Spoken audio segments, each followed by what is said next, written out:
Well, okay, the show's on now. I'm giving you no warning. No warning. I'm just going to do it. It's the worst year of our lives. I'm Scott. You can get me at Twitter at @NotScottHenson. Look at that. I'm Drew. You can get me at Twitter at Sarian Softball. You weren't sure, though. I was going to say not Sarian Softball, but then I was like, no, because I don't want people to look up that. I don't know what that is. Maybe someone will register that now and get more... then try and make me pay for it? And try to make you pay for it and get more followers than you.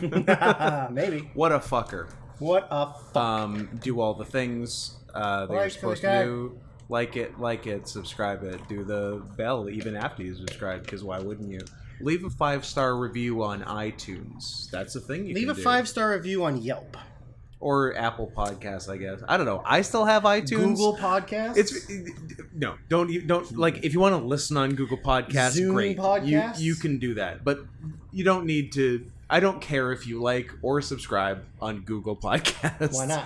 I don't know. I don't know I wish we could look up listeners on I don't Google know how to Podcasts. get the analytics. I don't know how to do anything. I'm shocked I even got it on there in the first place. I'm sure that you've got it anywhere. If you got it, you got to get it. Well, how does it go? Oh my god. Nope. That is... Nothing.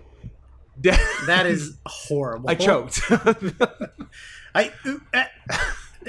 Took a shot, choked. Yeah, choked big time. What a failure. What else? Obviously, You're a failure as a man. Obviously, after that, what you should do is send us money to... So we're able to eat, because we haven't eaten in 4 days, and that's why we're a little confused and punchy. Yeah. So if you want to contribute to fixing that, if you want to make the world a better place, send a little money to paypal.me/NotScottHenson. Same name as the Twitter. So as not to confuse anyone. Everyone's happy. Make everything uniform so it's all one thing. Exactly. Branding. I got a branding iron. And I can't wait to use it on your left ass cheek. I got Jeremy irons. Okay. Also good. Scar from The Lion King. Who's a retard. And the guy from... Pull it. No, it's definitely not the one I'm going to say, because what I'm going to say is idle hands, and that's not the right thing at all. That's Devin Sawa. Body doubles? Dead ringers. Dead ringers! Shit! Shit! Okay, that's enough movie talk. Look, Drew, Pride Month is over. Sure. Done. Or is it? It's never over when you live in the Snap District. Because you did some good work on the internet on the other day, I'm going to say. Because you found what we thought we were probably going to have to make ourselves, but it already existed, the trans-species pride flag. Now look, I in the past have been perhaps outspoken about all number of things related to this. I'm like, you really need a special transgender flag as opposed to just the regular rainbow flag? Because like the rainbow flag is all the colors. It's all the colors of visible light. The point is it includes everybody, right? Yeah. Of course, you've shown me an agender pride flag. Of course, why wouldn't there be? Bear pride flag, that's pretty rad. That's sick. And like, yeah, so there's like the trans pride flag. There's I've seen the asexual one which is actually not a bad color scheme. I don't mind it. But I'm like, really, you can't just have the one. And honestly, even the one. Why do you get a flag, gays? But everything turned around. Everything. I flip-flopped my entire... Yeah, that's the... Yeah. The pride flag where they also threw in BLM somehow. Yeah, it's pretty good. Yeah, let's get some browns in the rainbow. But I saw... Okay, I have to pause a minute and I have to figure out what the one with the symbol for pi in it. The polyamorous pride flag. Blue stripe, red stripe, black stripe with a yellow pi symbol in the middle. And that's for people who are greedy sexually. Yep. Cool. Anyway, When I saw the trans species pride flag, I was like, oh my God, a flag for me. And I'm like, wait, is this how other people who are different than me feel about things for them?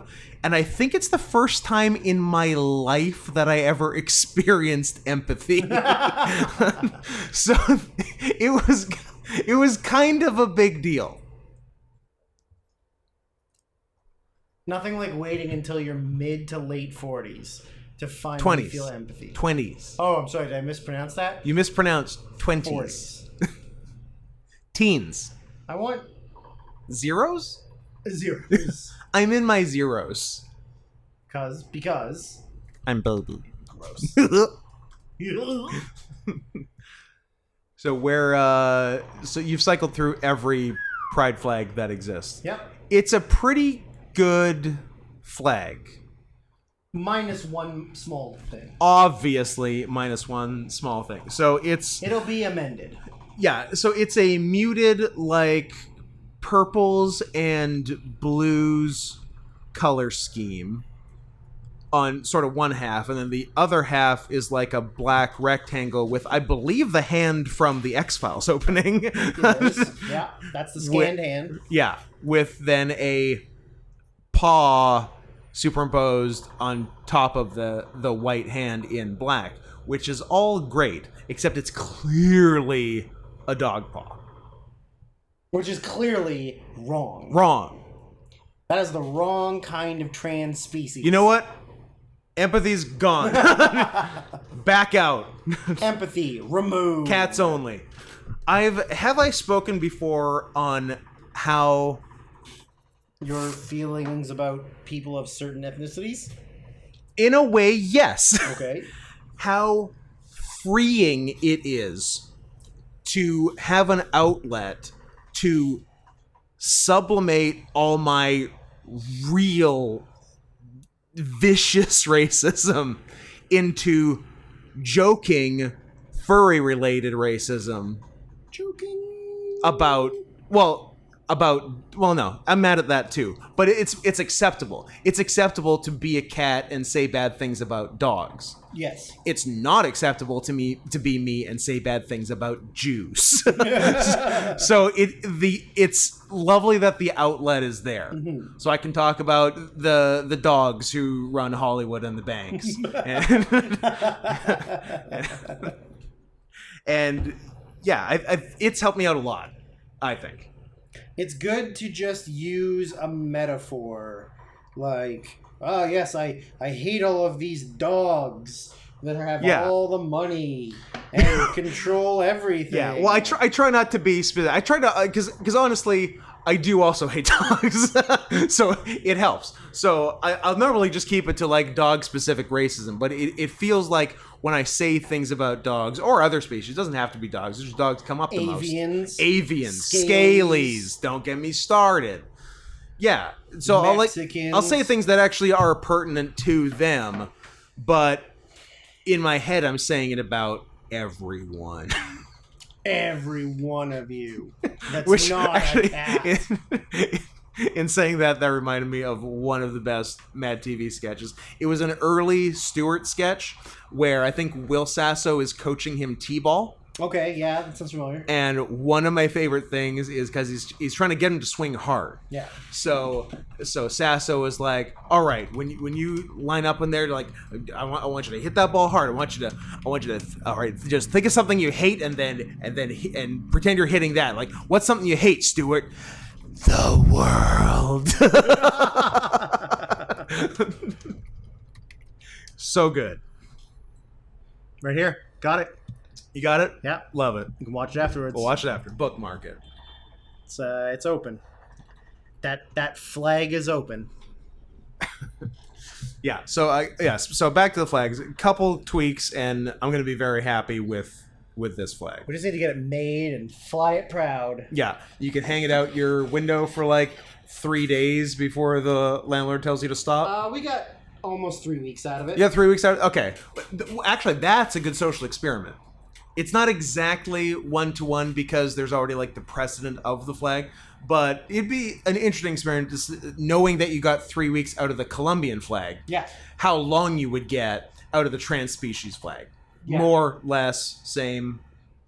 Yeah, I want to know. I do want to know. I want to know. Drew, Do they hate Colombians and then they can't hate me because I'm trans? Yeah. Beesies. Get the flag. Get the flag. Fix the paw. I'll fix the paw first. Yeah. And then fly it. I gotta do some. See what happens. Some work here. Yeah, I'm interested. That's a good experiment. I like it. I like it a lot.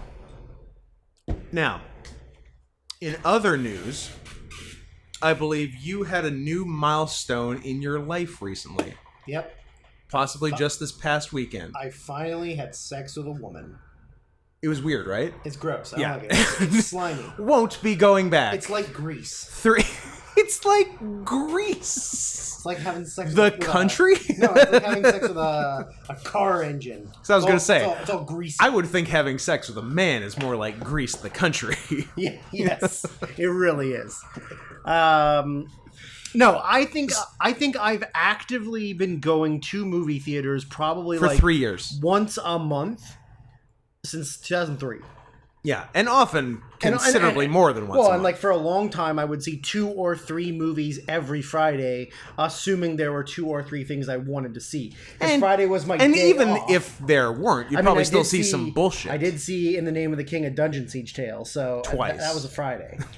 That was hey guys, it was a Friday. It was a Friday. I had to see 2. I think what it was I wanted to see 3, and I needed to kill time in between the few movies because like one was like an 11:45. Yep. And the other one was like a 4:50. Well, So I was like, well, I have in there. something in the middle. What is there? Oh, this movie looks like Lord of the Rings. Is that Jason Statham? Yeah. And it was Lord of the Rings, right down to the exact same orc costumes. Oh, really? Yeah. Just way worse and directed by Uwe Boll? Uwe Boll. Yeah. Noted fist fighter, Uwe Boll. I think his German restaurant in Gastown's gone. Oh no, Uwe. I'm glad I ate there once. Yeah, but you didn't have to fight him. Didn't have to fight him. Didn't meet him because Oh. it was in the summer, and apparently he was typically there all seasons except the summer, and he would go back to Germany in the summer. Because German summers are beautiful. I guess. Sure. All You know, mountains. like that nice movie, Under the Munich Sun. Yeah. Under the Stuttgart sun. Stuttgart. Anyways, so you my had entire a new experience. entire life, I've never walked out of a movie theater while the movie's actively playing. Because you respect film Yeah, in all its forms. it's also like most of the time I've paid for it. My plans revolved around being in the movie theater. Yeah, what am I going to do? Be outside? And I like to be able to tell people how angry I was while watching an entire movie. Sure. Like I tried to leave during Cats and No, you was didn't. forced to stay. You loved it. I did not. In fact, you loved it so much you had to go to the bathroom, but you stayed and peed your pants. Well, only cool kids pee their pants. It's true. If peeing your pants is cool, consider me Miles Davis. There have been U571, but I think I said U571 to you, and I think I meant K19 the Widowmaker. I think you do mean K19 the Widowmaker, because I think U571 is not bad. I think U571 is fine. Because got it's on my McConaughey. potential to watch list for either next week or the week after's Oscars. Yeah, I think it might be K19. Is that what it is? K17? I think it's K19. K19 the Widowmaker with Harrison Ford. Okay. That one I think I intentionally fell asleep in. Okay. I like that move. You know, Did you feel the need to pull a Scott's sister and walk out during Peter Jackson's King Kong? I don't think I saw it in 'Cause theaters. she definitely did that. I don't think I saw it in theaters. A rare walkout for her. A rare walkout. Yeah. Yeah, so I've never done it. Until. And so, with movie theaters like recently opening in Vancouver, I like my girlfriend or whatever. Whatever. She's gonna hear that and be mad. Have seen a couple. Like we saw as she put it, the new Annabelle movie, although that's not what it's called. And What's the new Annabelle movie? The Conjuring, The Devil Made Me Do It. But she just calls them Annabelle movies. They're all Annabelle? Yeah, they're all the same. Did it have a scary doll? Annabelle was in it, like in the case in the room. Oh, really? Yeah. Because it's all shared they're all universe. connected, yeah. That's cool. How about when I told you Wish Upon was and it blew your mind? It did blow my mind. Yeah. Honestly, it blew my mind. Because the box is in the first movie, the first Conjuring. Would it blow your mind if I told you that Wish Upon is the only movie in that universe I've ever seen? No, because I know it's not in your wheelhouse. I'm scared of scary movies. Yeah, you get scared real easy, real spooked. Real spooked. You don't like the spooks. No. Well, no. Those two, and Cineplex here, the company that runs the majority of the major movie theaters, is like constantly hounding people with emails about like the points that you accumulate by getting movies, and they're like, hey, if you come, we'll get, it'll only be 25% of the amount of points, like, please come back, we need the money and we're sad. So offering you like more points or less points to like get stuff or whatever. I like offering less points. No, like less points to get a ticket. Or they give you more points to go to a movie. But never both. It's one or the other. And so we looked at movies that were playing, and there was literally nothing. And the only thing that was playing that I had heard of that I was like, oh, that's interesting, was this movie called Zola. I heard it was the talk of Sundance. Good for you, and good for Sundance. Those pretentious fucks. All I knew about it was that it was based off of a series of tweets. Sorry, what? Based off of the movie.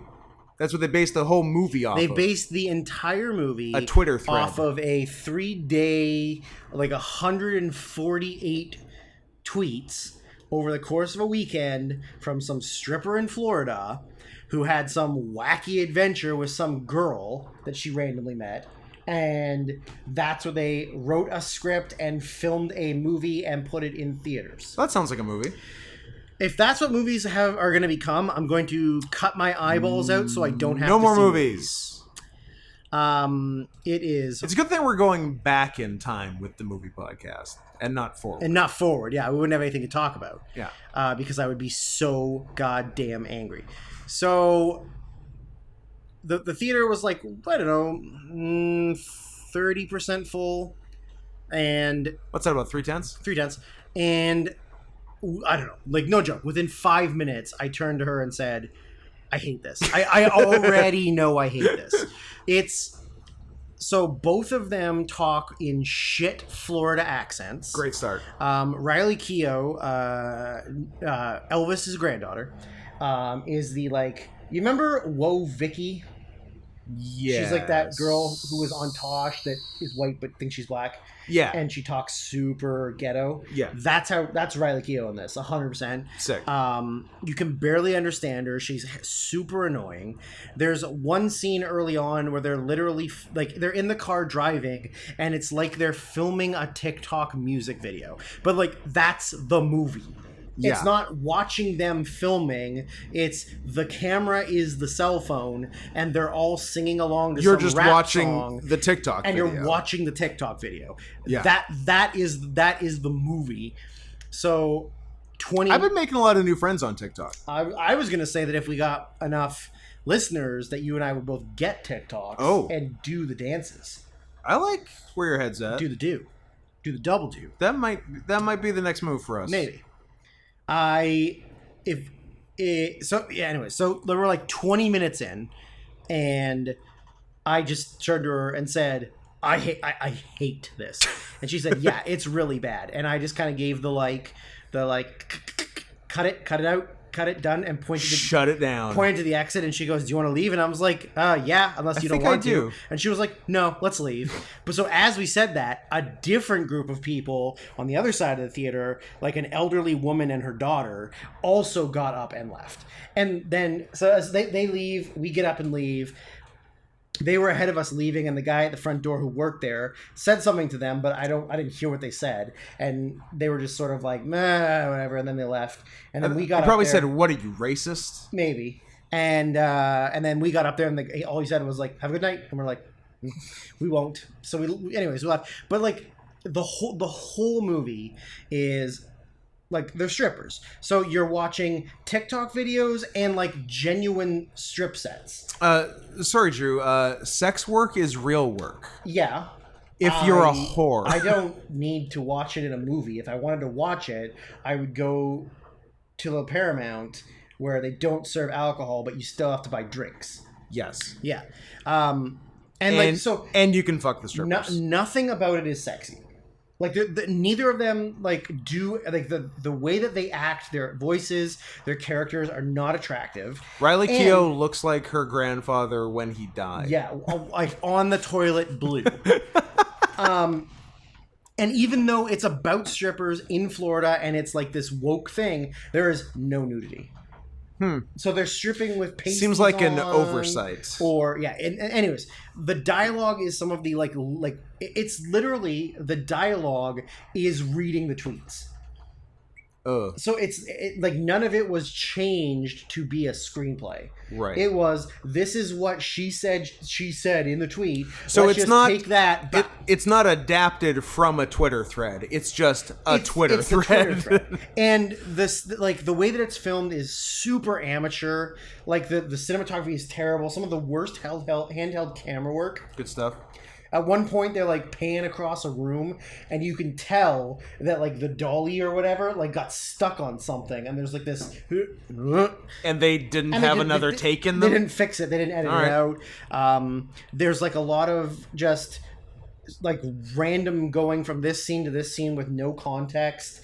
There's no like the jokes are some of the worst, poorly written. Like at one point, the main actress is like doing a striptease, and some white guy in the front like puts $1 in her G-string and says, "You look exactly like Whoopi Goldberg." And I was like, how is that a joke? Like, I'm gonna dispute you on that because you think that's funny? In my head is funny. Sure. Like if I did that at a strip club, that's funny to me. But if you did it, yeah, not if someone else does it. Maybe not. Maybe not. Maybe it's the flag thing again. It's the flag thing again.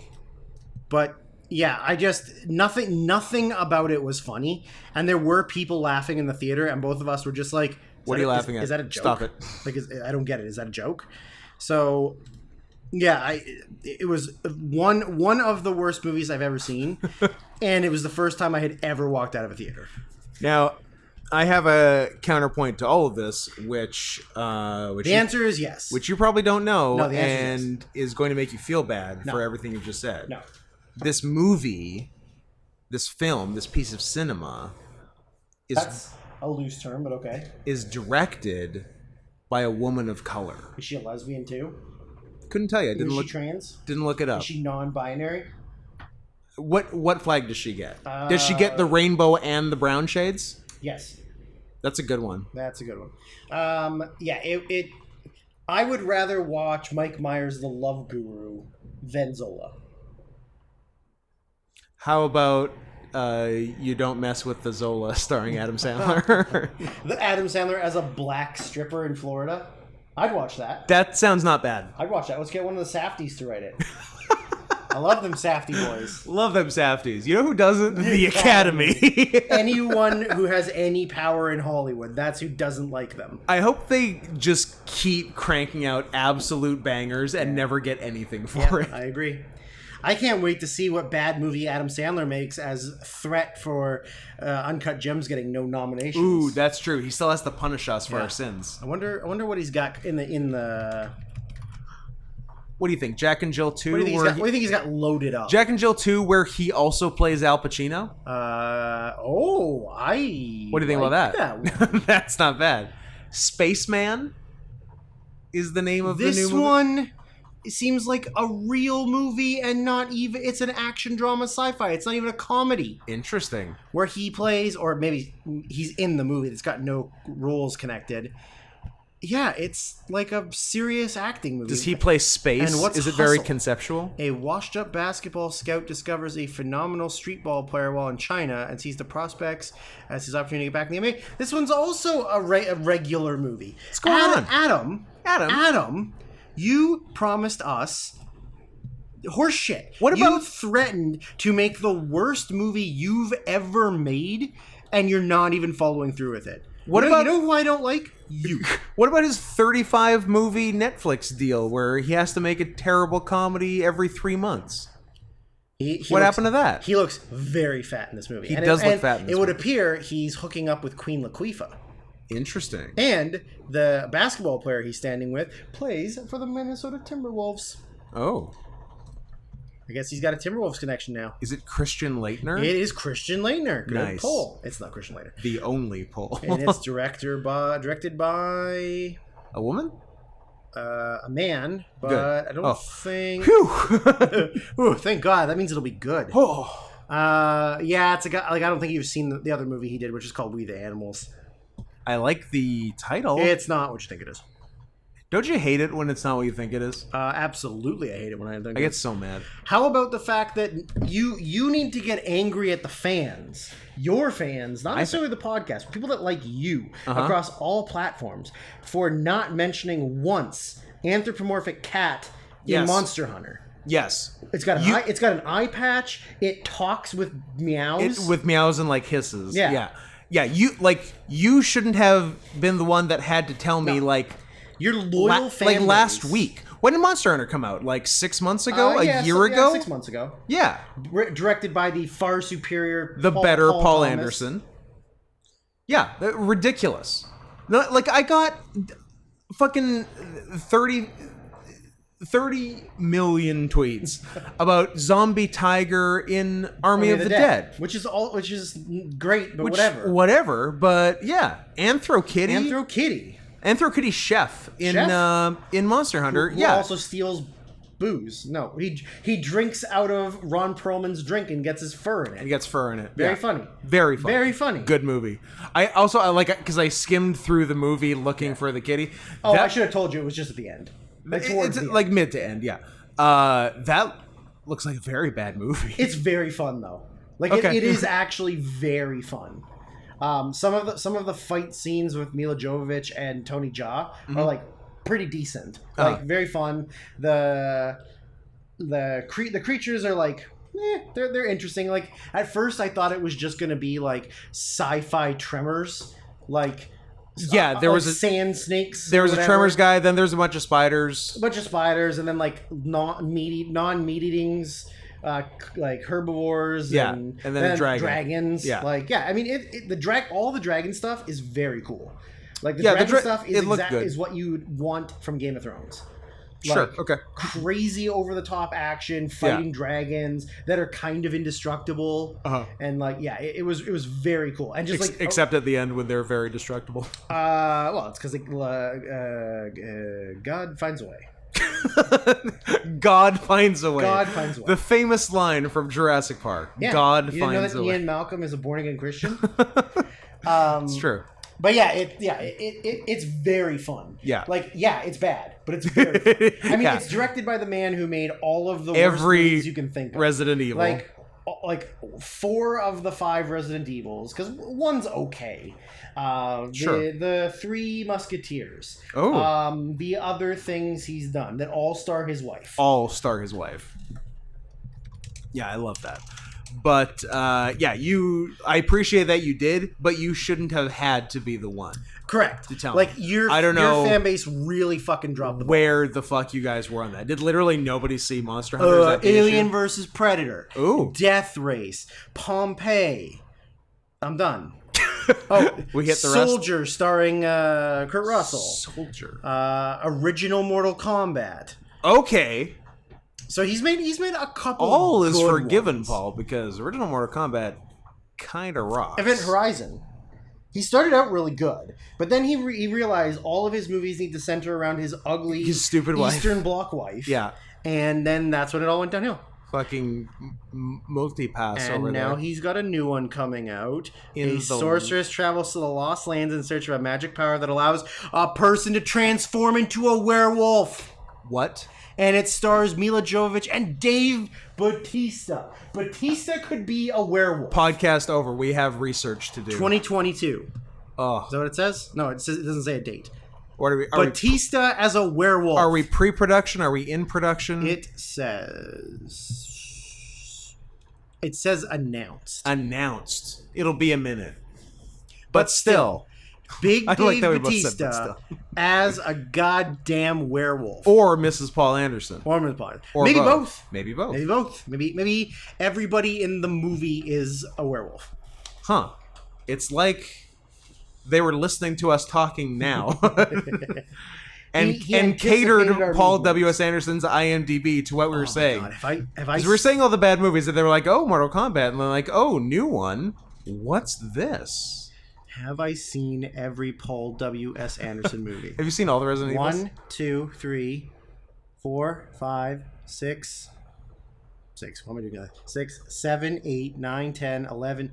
I've seen His entire every Paul filmography. W.S. Anderson movie except for his first one called Shopping, which I've never heard of, from 94. It might be very small. I don't know. It doesn't sound very How many good. reviews does it have?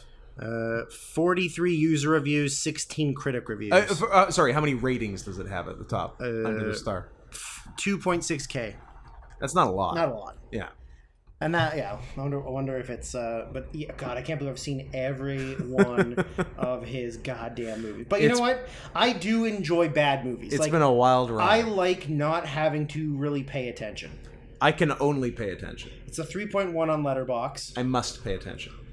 Yeah, look at that. I've seen 80% of his movies because one's a made-for-television movie, which I'm not going to watch.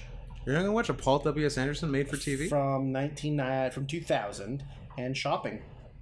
I'm gonna put Land of the Lost in my watch list. I don't think it's Land of the Lost. In the Lost Land. I'm gonna put it in my watch list. Although when I saw that title, I did think it was a weird remake of Land of the Lost, but was then pleasantly surprised. Oh, is it? It's a George R.R. Martin thing. Oh, is it? It's like, I guess he wrote the book or the novel or whatever. Huh. The only review is, why would someone give a George R.R. Martin story to the worst Anderson? That's your opinion, man. Yeah, but it's also not like they gave George R.R. Martin's properties to capable, competent directors, and the last season of Game of Thrones And they was blew dog it. shit. So let's go the other way. Yeah, it's not his fucking Let's fault. see if you leave Paul Washington Smith Anderson. I was gonna go Wesley Snipes. Paul Wesley Snipes Anderson. I'm gonna see what his name is, but if it's Washington Smith, I'll be impressed. I'm gonna be so.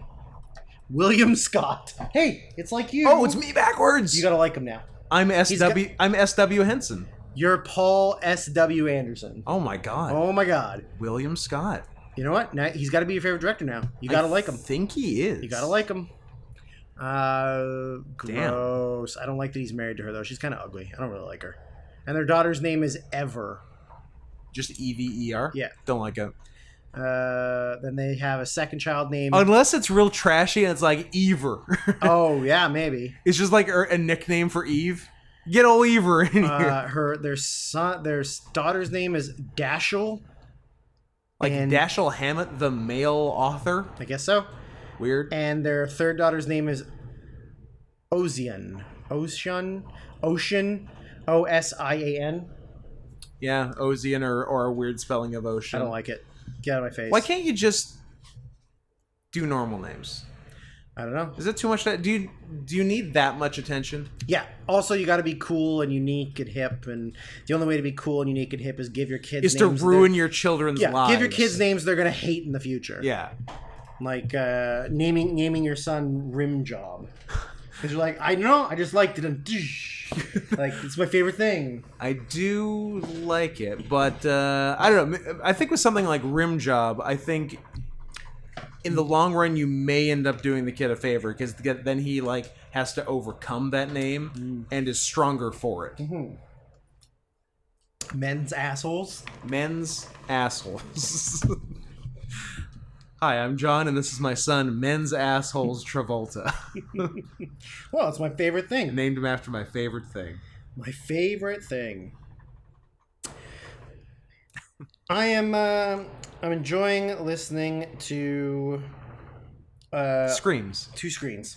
I listen to. I'm enjoying the conversations about movies because I feel like we never talk enough about movies. Oh wait, we talk about movies all the fucking time. A seamless transition. Do you ever feel like you just need a break from being so cool and watching every movie ever? Yes. Are we? I do. Should we maybe make a formal announcement about our plans going forward? Guys, we're getting married. Guys and girls, we're getting the surgery. Oh my god, no. I would never joke about that until it's happening. It's too serious. We're getting our buttholes sewn closed. Nothing goes in, nothing in, goes out. Nothing out. That's our plan. Yeah, okay. Okay, so the original plan we were very optimistic about, and we thought, Was it? hey, we got a lot of time on our hands. What if we do this? Which was what we are currently doing. The rebooking, restructuring, correcting the Oscars. All the way back to 1990. All the way back to 1990. However, one of the two of us, and I'm not going to name names, but it's definitely not the snow leopard. I hope you word it the way you worded it off air last week. If you don't, I'll mention it. But please keep talking. Definitely not the snow leopard of the two. I see. Is a very, very sad boy who is a little whiny bitch who is like, I can't watch any more full-length movies. I have to watch 9 episodes of a TV show that only I watch. Look, Bosch season 7 just dropped, and it's looking pretty good. Titus Welliver. Titus, well, the smoke monster. The smoke monster. I will only know him as the smoke monster. Yeah, so last week off air, you referred to it as a tantrum. You did throw a tantrum. You were very upset that you have to watch all your DVR'd episodes of Criminal Minds and Criminal Minds is off the air. And Monk. That being said, and I have and Bull and I have 53 episodes of American Dad on my DVR. God. You haven't watched an episode in a year? No, there's 2 a day. Oh, there's 2 a day. Yeah. Oh, like reruns. Yeah. Oh, okay. You know it's on Netflix, right? I don't think all of it. Not all of it? No. I mean, not all of Family Guy is, but like seasons 8 to current. That would cover what's airing on TV, yes. What are you going to do? All right. I mean, for the longest time, I had like that many episodes of like back in the day, like At Midnight, or like My 600-Pound Life, or like Masterminds. I would have 16 and 25 episodes of because I couldn't get caught up. 16 and Gay and Pregnant, 16 Gay and Pregnant, all spin-offs. Yeah. Yeah, so because somebody had a little bit of a tantrum because he didn't get his nappy nap, listen, and I wouldn't give him his sippy cup, and he needed a diaper change. You were last week you were referring to on air the week before. So go ahead and listen back 2 weeks, and you tell me if it was a tantrum. I was speaking truth to power. Speaking your truth? Yes. Should I dead name you? Don't dead name me. So we had a discussion, a group conversation of the two of us and our producer, which is also me. That's right. And decided, which means you get 2 votes, which I don't think is fair. Yeah, that's true. Well, if you want to do all the bullshit on the computer that I hate doing, where I'm not super focused on talking half the time because I'm doing stupid shit. Look that up. Look that up. I'll keep talking. You look that up. And a lot of it is just you looking stuff up unprompted. That is true. I do like looking things up for the sake of looking. It's a lot of clicky clack. I like looking up the Bone Collector. Who doesn't? Is that an Alex Cross tale? No. Or am I thinking it's, Along Came a Spider? Yes, I think you're thinking. Actually, I don't. One of them has to be. What's the one? Well, the one on TV is Bone Collector, but it's got the name of the actor or the character, right? Luther Vandross. Maybe close. Langston Hughes. No, Mr. Hughes. Lincoln Rhyme. Lincoln Rhyme. I got it. So yeah, it's not. I think my first two guesses were good. Can I get credit for my first two guesses? Yeah, it's the black guy from Grimm. Along Came a Spider. And P.S. Drew. Along Came a Spider is Alex Cross. Is it Black Alex Cross? It is. It's Black Alex Cross. Morgan Freeman. Black President, Black Alex Cross. Good for him. I mean, wasn't Tyler Perry also Black Alex Cross? Is he? Oh, yeah. I don't know why, but I always forget that he's the main guy. Like, I always think, oh, yeah, Matthew Fox is Alex Cross, even though he's the bad guy. Yeah. Yeah. No, it is interesting to me that you would assume that the white guy is the main good guy and that the black guy is nothing. But in this case, you do happen to be wrong. But look, now that there's ample time to watch TV, do yourself a goddamn favor and watch Grimm. What's the third movie? Along Came a Spider, Alex Cross. What's the third one? Kiss of the Spider Woman. No. Miss Saigon. No. You were close to the first one. Really? Yeah. Kiss the Girls. Yeah, Kiss the Girls. Ah. I did it. Carrie Elwes. Oh, Jeremy Piven. Cool. Jeremy Piven. This movie's bad. Does have the aforementioned Tatiana Ali. Excellent. Muhammad's daughter. Oh man, so the only character. Oh yeah, so. Yeah. All right. Cool. I didn't realize there were so many Alex Cross novels. Oh, there's 50. 2, 4, 6, 8, 30, 32. That's a lot of Alex Cross novels. Yep. Well, when are they going to adapt the next one? Give me a new one. I want Really? a new one. You're just clamoring for more Alex Cross? Do you want Tyler Perry or do you want it recast? I mean, Tyler Perry does have an Oscar. He has an Academy Award, Scott. I think it should be recast with Daniel Craig As Alex Cross. And then Idris Elba gets to be James Bond. You know what? I'll take that trade. How about that? I will take that trade. Everybody wins, Idris basically. Elba as Bond would be rad. Yeah. Yeah. Idris Elba's Bond would be rad. Daniel Craig steals the job from Tyler Perry. I think they're doing a woman Bond next. I heard something about that. Yeah, because they're woke. Who is it? Tatiana Ali? Yes. Okay, so who is it? Brandy? We've decided Who is it? Someone else who had an R&B hit in the late 90s? Ashanti? Is it Monique? No, I didn't even mean Monique. I meant Monica. Of Brandy and Monica, The Boy Is Mine. Yes. So we decided that yes. Oh yeah, we were saying what we were doing. We could keep going, but I might die. Scott's PVR is going to be so full. Do you go PVR or DVR? I go P. I go P. Yeah. And poo sometimes. I don't, because I sewed my asshole shut. I guess I won't be going poo anytime soon. But I do go pee. Yeah. So we decided. Soon I'll be peeing for 2 after my asshole's closed. Or maybe it'll find its own way out. It'll start making its own holes. Well, God finds a way. God finds a way. So yeah, we decided that just so that poor little Scott can get back to his dumb network television shows. Okay, even if there was... Also, he can't ride a bicycle. That seems... Never learned. That seems immaterial to the conversation, He's got to watch every old episode of SVU that he's recorded and seen 3 times. I do have to watch that. Look, even if there was no network TV to watch, even though there's a lot, even if there was none... I'm doing 12 to 15 movies a week. That's because you didn't see anything for your entire life until 2009. I was kept in a cage until I was 13. Because you're baby. In 2009. Because you're baby. Because I'm baby. So that puts me at, I'm about to turn 25. So let's go with that. Sure. 25 minus... Yeah, do math. Plus 30.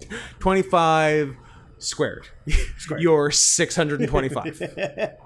Okay, so we decided that since we were coming to the end of the 2000s, that we would go until the Who year are we trying 2000, to impress? and after the year 2000, we will condense from the 90s into 2 separate episodes where we will only list winners.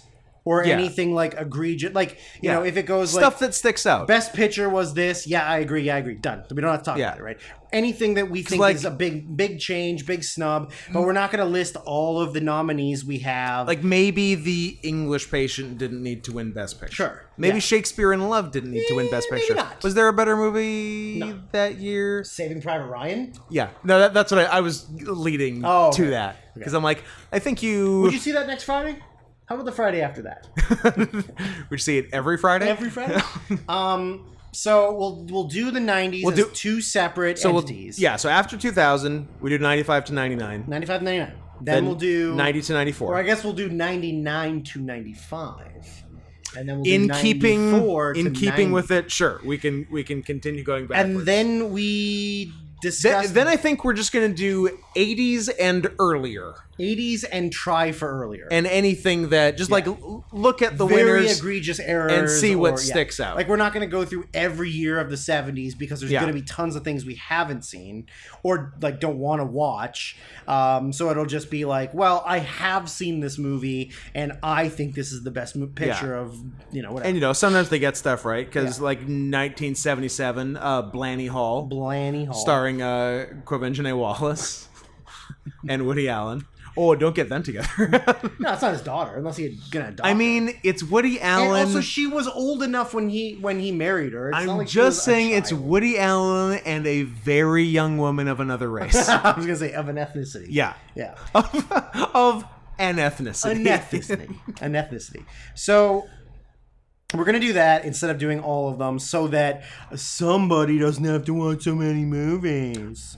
Look, sometimes I just don't like to do things. Yeah, and I guess, I mean... Sometimes I just like to stare. To be fair, a lot of things nominated in the 90s and 80s are period pieces that are like over 2 hours. I've already seen so many period pieces. Like there are a lot of things that even I look at it, I'm like... I don't want to have to like watch 2 hours that. and 15 minutes of like a and Victorian drama, a British drama. Everything is over 2 hours. Absolutely. Because every that's goddamn all the Oscars movie. cared about then. Yeah, because like even in watching for this, like when I play something and it's like 1:56, I'm like, ooh, a treat.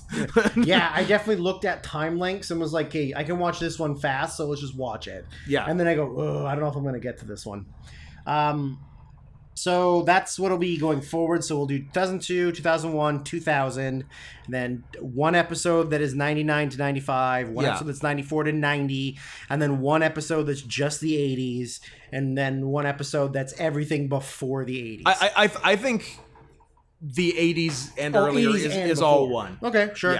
Yeah. I think pre 90 is one. I feel like the 80s is easier to do the whole thing. Yeah. Whereas before the 80s, and then just before a lot of like, you know, I haven't seen all these movies in 1968, but this is the best movie. You haven't seen all the movies of 1968? Nope, I have not. What are you doing? I don't know what was even in 1968. Citizen Kane. I don't think that's true, but okay. The Wizard of Oz. I don't think that's true, but okay. You're thinking of 1868. Alien versus Predator Requiem. Sure. Oliver, Funny Girl, Lion in Winter, Rachel, Romeo and Juliet. The only one. So right there. 2001: A Space Odyssey, not nominated for Best Picture, but it's I mean in theory nominated for better director? than all those other things. And it's nominated for Best Director. My mom likes The Lion in Winter. The Producers, the Gene Wilder one. That's a good one. Rosemary's Baby. Oh, man, that's another fucking good one. What else 68, good year. Hey, Mel Brooks won for The Producers. For Actor? Best, for Best Screenplay. Okay. The Odd Couple. Okay. Yeah, I mean, there are lots of things, you know, like we've seen enough to make a call. Without just saying like, well, I've only seen this one movie and so it wins everything, and the rest are gay. I kind of feel like going forward, Bullet with Steve McQueen. I don't know if you've seen that. Ooh, I have. I don't. Yeah. So going forward, I don't know that it's going to be us doing all 7 of the categories we've been doing. No. It'll most likely be Best Picture, maybe some one actor or talk. 2 other ones, maybe. Like, I don't know if we're gonna have strong opinions on supporting actress every year. No. And even in for fact, this, like I do know we're not. Because like let's say for example, like in 1968, like if 2001: Space Odyssey, let's say, is the Best Picture. Yeah. I don't think that either one of the 2 lead actors are Best Actor. No, I think Hal should. But there's going to be other people, like Peter O'Toole is in The Lion in Winter, right? Hal. I would assume Peter O'Toole or Alan Arkin in The Heart is a Lonely Hunter. No. Like, those guys are better actors, so it's, we're not going to argue about little things like that. Disagree. But it might be like, you look at Best Picture and you realize that, this isn't even nominated for Best Picture. Like, it is the Best Picture. Yeah, So, but you're wrong about actor, though. I'm wrong about actor? Hal. Best actor. Hal, Best Actor. But like, yeah, going backwards, like it gets. I'm afraid I can't let you do that. Andrew. It gets a little bit harder the first, like, because I'm in 67. So the movies for 66 harder the further back you go. So the movies for 66, I've seen 2 maybe. Yeah, like I've seen The Russians Are Coming, and Alfie. I think I've maybe seen Alfie. Why'd you say that twice? Because it's the echo from my pussy. But like, everything that's nominated for Best Picture and Best Director, I haven't seen. Man, you got a big pussy. Oh, yeah. Man, you got a big pussy. Why'd you say it twice? So yeah, I think the further back we go, like, it's going to be way too hard to do things in the early 60s. Yeah. So I think it's just going to be like, we look at it, we're like, there's nothing here that I can nominate. Like, let's just skip it. Oh, Walter Matthau won for Best Supporting Actor in 1966. Movie? The Fortune Cookie. Ooh, I hope it's racist. Hopefully he plays a white guy as an Asian I man. hope so. No, he doesn't. He doesn't go full Rooney? No, he plays a white man. Boring. Tell me about it. No one's more disappointed about it than you. No one's more upset than I that Walter Matthau isn't playing a Chinese. A Chinese. So that's the plan. Going so what we have to do is, because the wrestling is still on track, and we'll finish all of the In Your Houses, which means we're short probably 6 episodes. Yeah, on the movie side. So we can do 1 extra wrestling, because we can do the top 10 In Your House matches. Sure. So that's 1, and then 5 just might be fuck around riff 'em ups, which I'm sure no one will listen to. No one's interested in us just shitting around doing nothing. Yeah, they hate it when we do that. They hate it. So I'm sure we'll be fine. It's like poison to them. I'm sure we'll be fine. So, but if you do have any specific requests to fill those 5-ish Finkel, those, around 5 episodes with something that does not really require homework, we're open. And as much as we like to hear it, we don't want to do like worst or bad, because there's too many other movie podcasts that do that. Yeah. So, and also say it, don't spray it. It is true. I do appreciate saying it, but not spraying it, unless you're lubing my butt. Or marking except territory. for there won't be a hole, so what are you going to do? What are you going to do? Good fucking luck down there. Yeah. Anyways, okay, so this is the 2002 Oscars, taking place in 2003. Yep. We've got... Okay, you ready? Oh, you're not ready. The Best Original Screenplay. I'm a little bit ready. The original winner for that was Talk to Her. I kept it. I thought you said Doctor for a Doctor. minute. The Best Original Screenplay was Doctor. 2002 Best Original Screenplay, Dr. Zhivago. Dr. Zhivago. Talk to Her. I kept it. You kept it. Best Adapted Screenplay is The Pianist. I kept it. I kept it. How do you like that? I kept Gangs of New York. Let me see if I did that. I think I have 6. Okay, well, but 4 are in for sure, and the last 2 are fighting for a spot.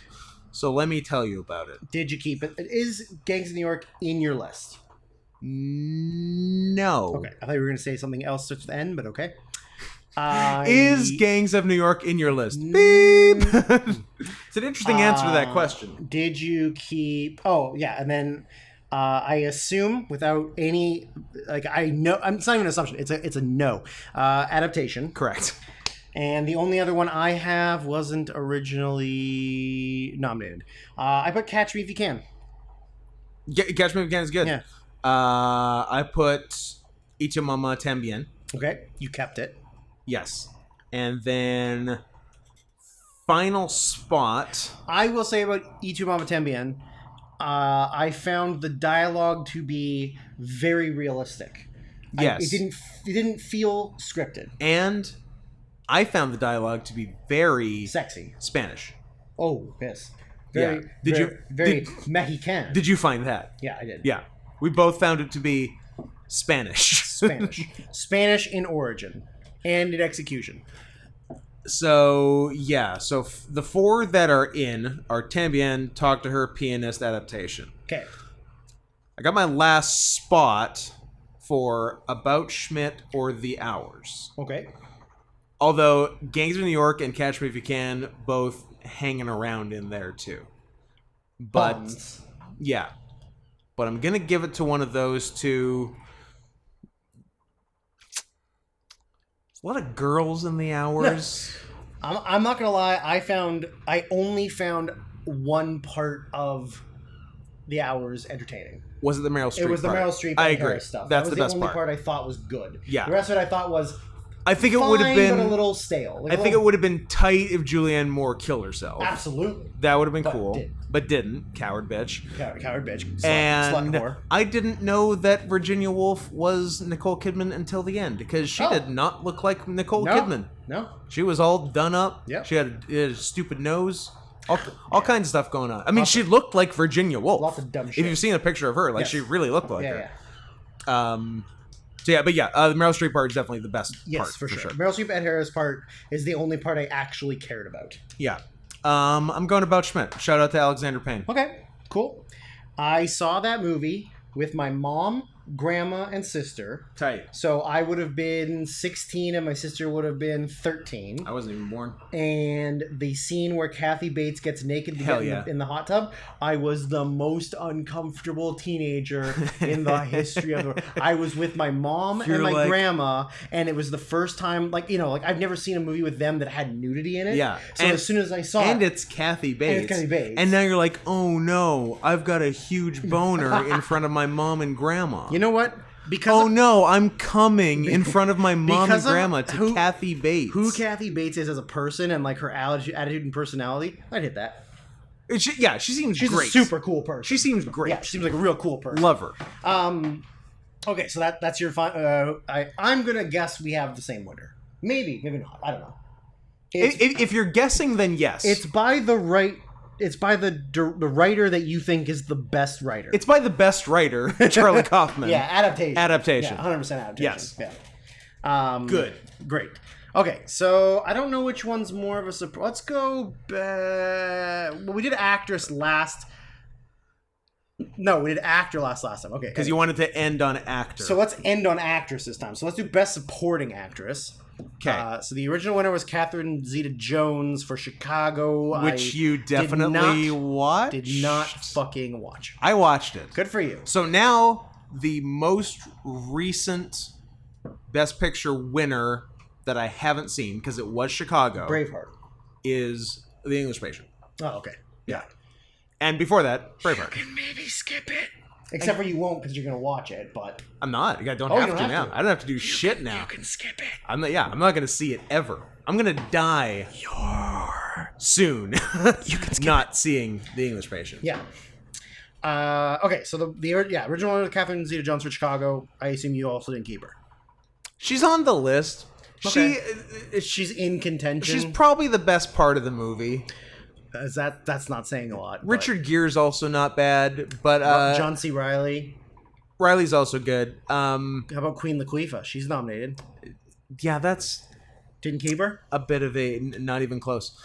She didn't do anything for me in the movie, but Yeah, whatever. None of them did anything. But also, I'm racist. I feel like I maybe have seen part of it in high school. Okay. I feel like maybe we watched it in acting class, but like I didn't really pay attention because I can visualize part of it in my head, like the dark singing with the jail cell kind of shit or whatever. Yep. Yeah, I can picture that in my head.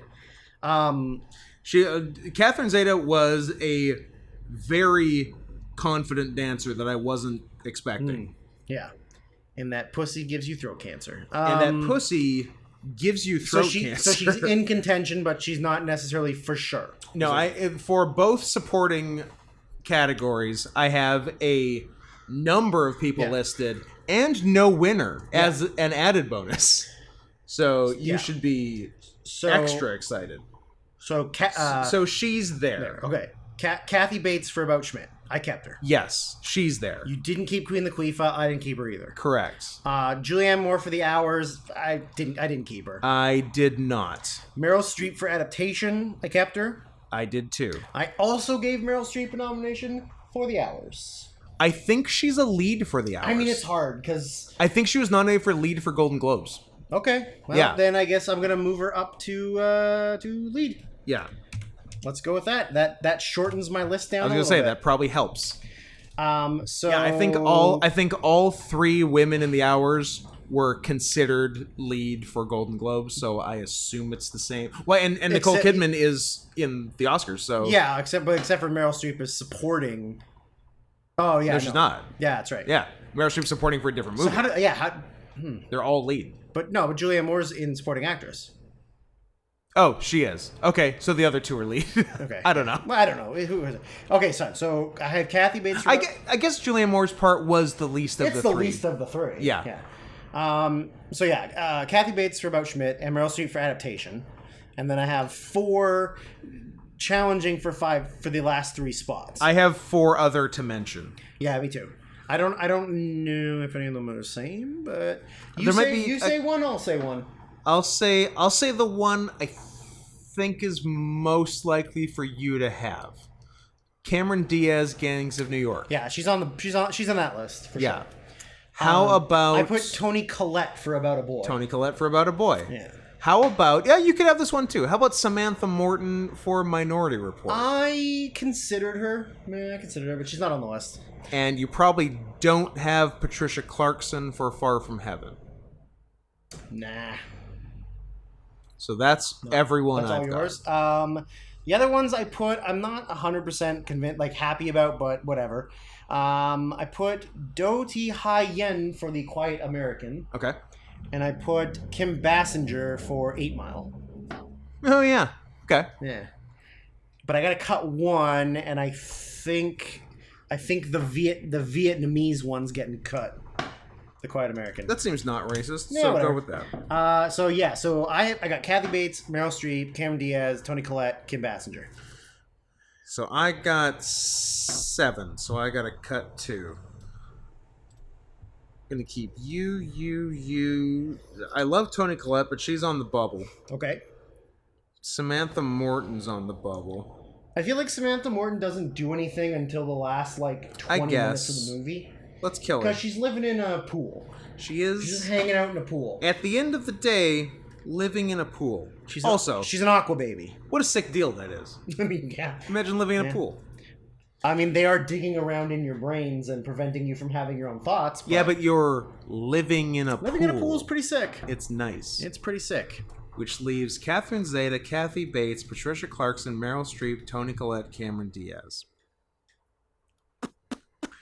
I want to keep Meryl. I want to keep Kathy. I want to keep Patricia Clarkson. She was actually very good. She's always very good. Patricia Clarkson. Is your favorite actress Patricia Clarkson? Cameron Diaz was good. It took me a minute to figure out it was Cameron Diaz. It didn't quite look like her. No, she's kind of red. The red hair and dirty, little slutty. Little slutty.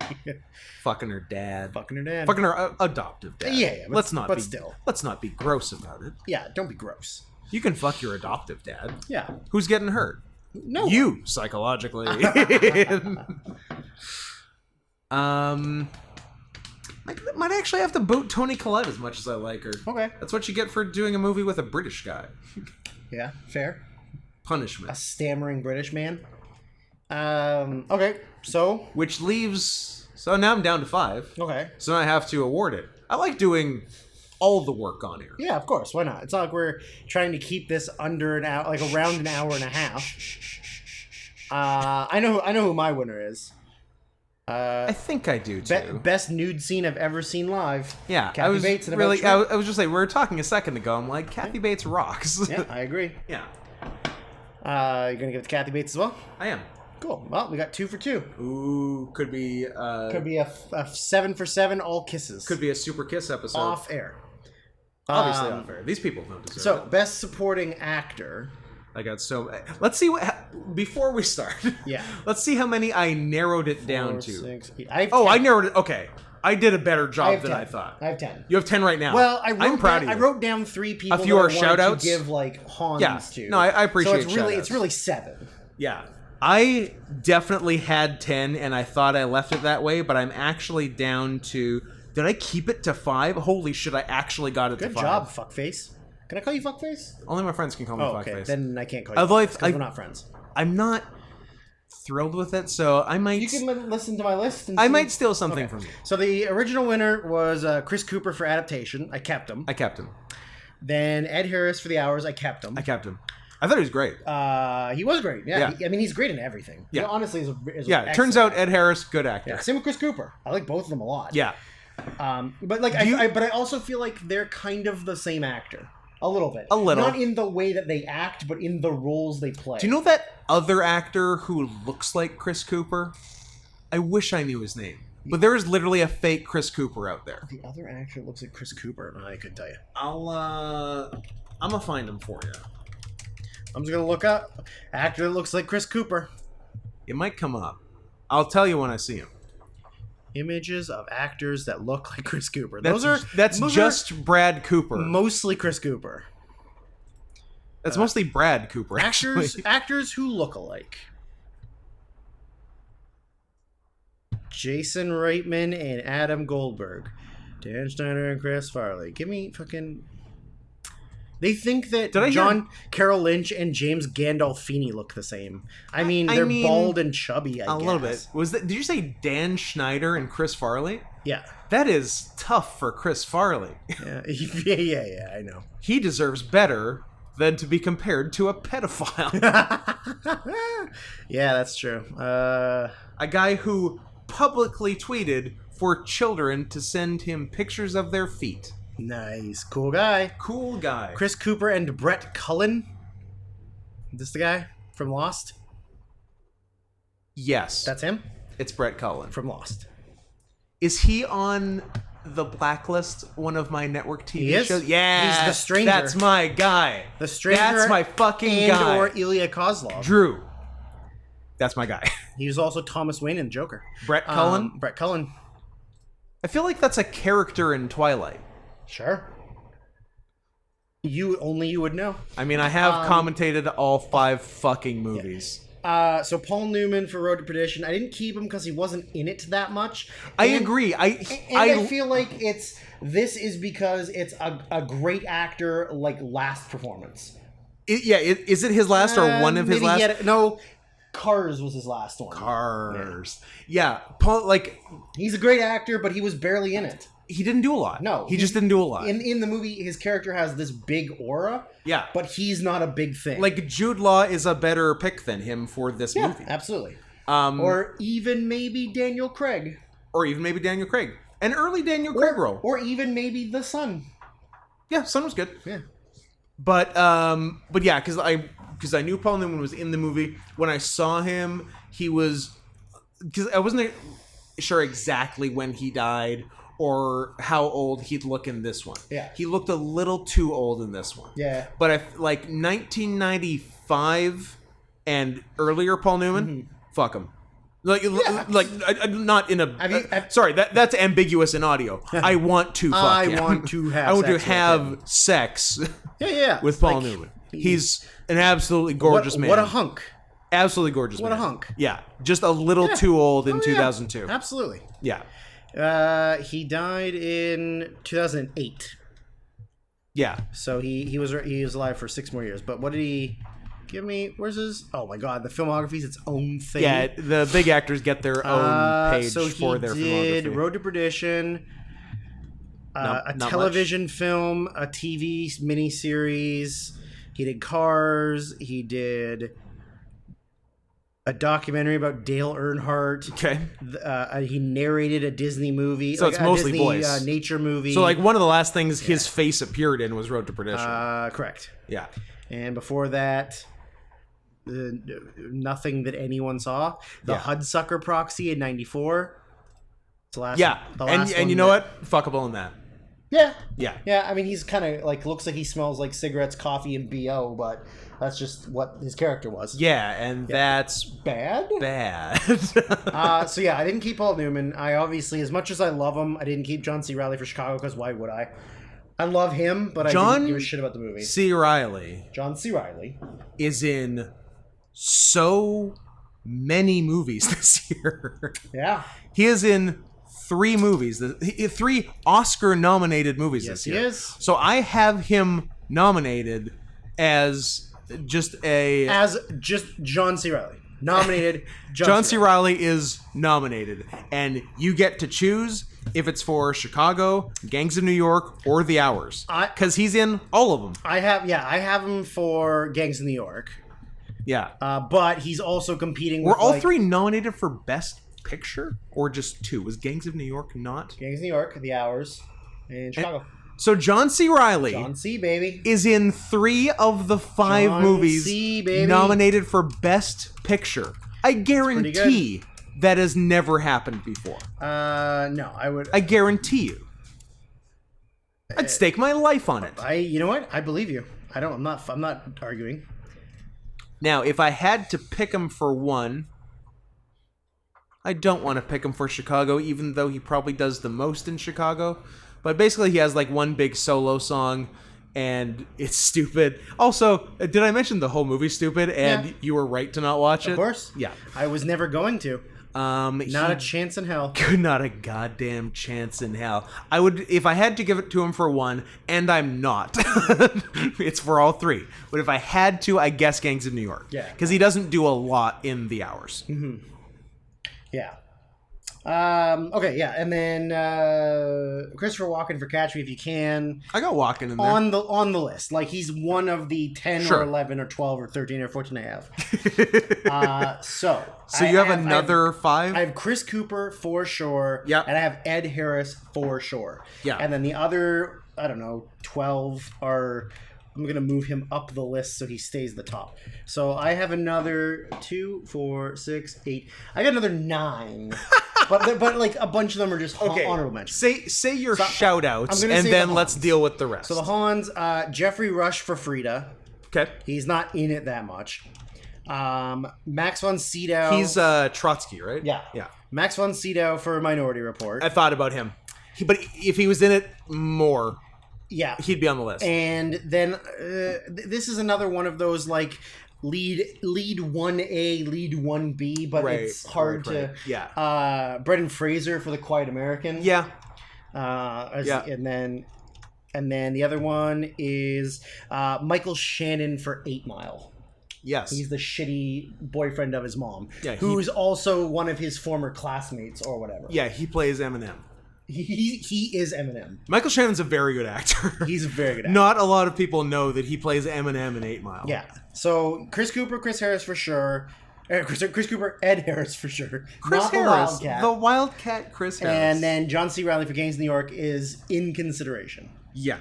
And you've got Cooper I've got Cooper, Harris, Reilly. Reilly across the board. Reilly across the board. Yeah, Reilly versus the field. Yeah. Walken, right. Walken's also in my consideration. And Andy Serkis. Okay. Yeah. So those are in theory my 5, but I will listen to others. So the other 3 I have are Alfred Molina for Frida. Definitely thought about him. Tom Hanks for Catch Me If You Can. I know he's kind of a lead, but Yeah, he's not the main. I had him as supporting for that. I felt very bad for doing spoiler. Very late cuts on Tom Hanks twice. Yeah. And then Christopher Lee for Lord of the Rings. Ah, okay. Yeah. Saruman. Yeah. You could also go McKellen, I guess. I guess you go McKellen, if you're going both. Lord of the Ringsies. But I feel like I'm going to nominate McKellen for the next year, so. I see. And like, it's hard to choose for me between Walken and Hanks. I know Walken got the nomination. Yeah. It's really hard because like I don't want to cut other people, but yeah, I think Molina stays. I think Molina was really good in Frida. Like, yeah. I really, really enjoyed him in that.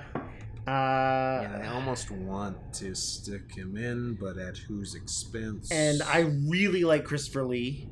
Yep, that's fair. I think I might have to cut.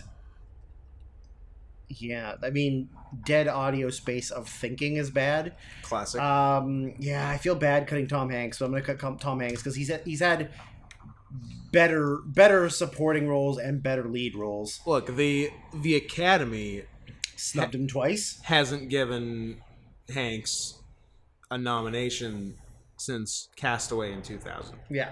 So if they don't have to, we don't have to. I don't have to. Yeah. I'm going to unfortunately cut. I think I'm going to cut John C. Reilly for Gangs of New York. I love him. I mean, sure, if it was just for Gangs of New York, yeah. But I think he was in 3 Best Picture Walken nominees. And Christopher Lee, I think, are both better than guy's named Chris. Can you go all Chris? Can you go Cooper, Walken, Lee, Pine, Evans, Hemsworth, 2002?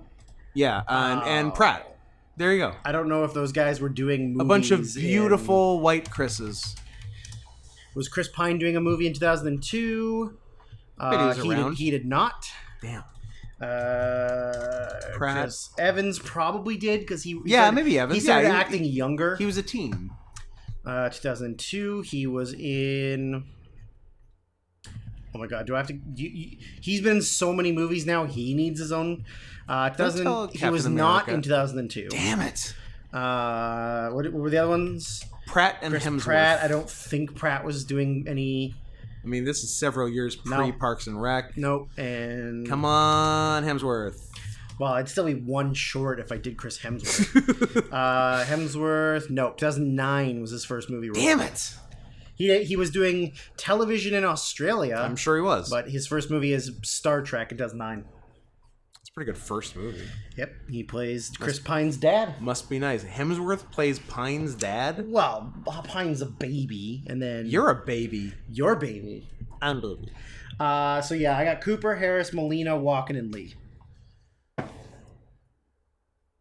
Yeah, Molina's the only thing fucking me up, but I'm gonna keep who I got and keep it white.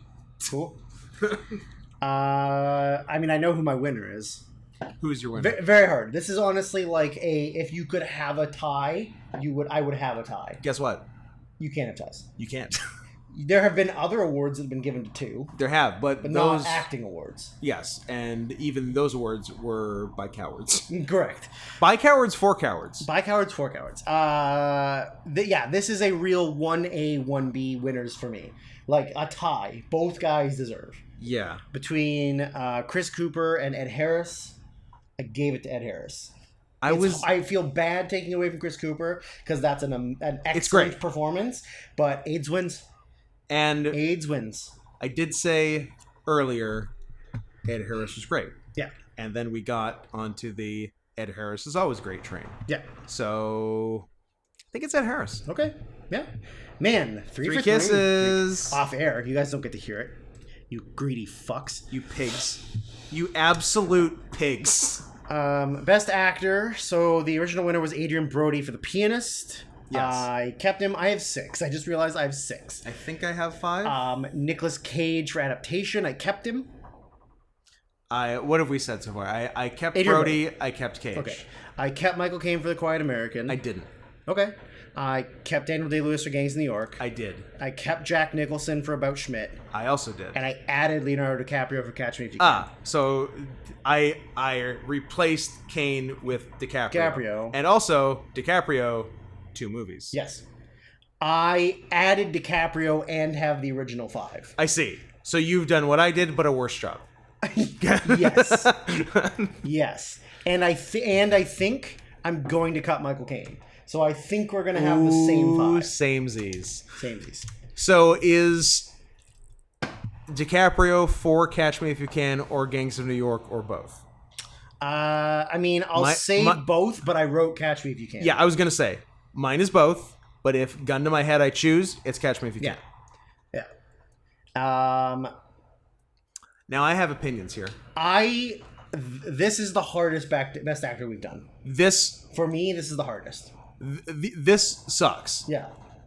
First of all, anytime you can legitimately give Nicolas Cage a nomination, it's very exciting off the bat. But also, I think as it stands, this is the year when I believe I have Daniel Day-Lewis coming third. Yeah. Third. And he's great in it. He's fantastic. Bill the Butcher. It's like an iconic role. Yeah. Right?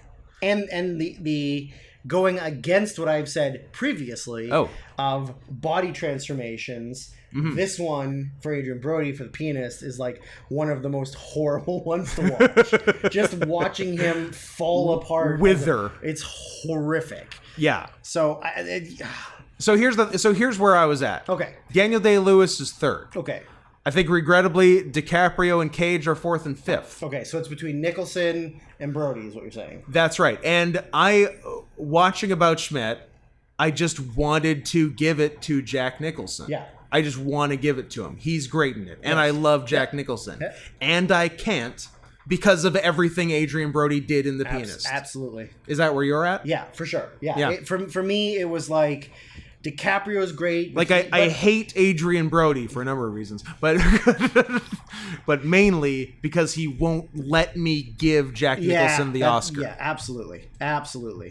Man, we're 4 for 4. I don't like this. Most other years, Jack, you're getting that fucking Oscar. And most other years, Daniel Day, you're getting that Oscar. Yeah, this one's really hard. Most other years, third place in 2002 is getting first in a lot of other years. Maybe 4th place. Maybe 4th. Like DiCaprio and Cage were great too.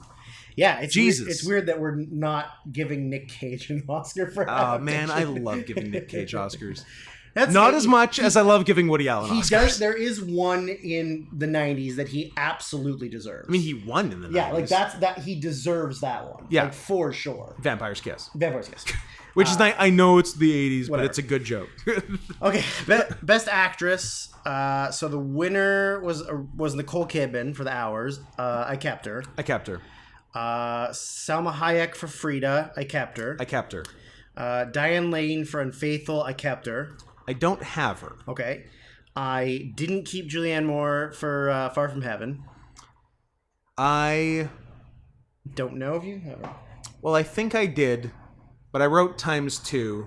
But I see that she is Best Supporting nominated for Best Supporting, so I guess it's just ×1. Okay. So it's if so you can. So as it stands, I have her, but that means she has to be in on the merits of Far From Heaven alone. Right. So I will consider her.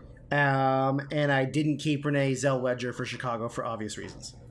Because you don't like squishy faces. And also musicals are for... Chicago is trash. Musicals are for queers.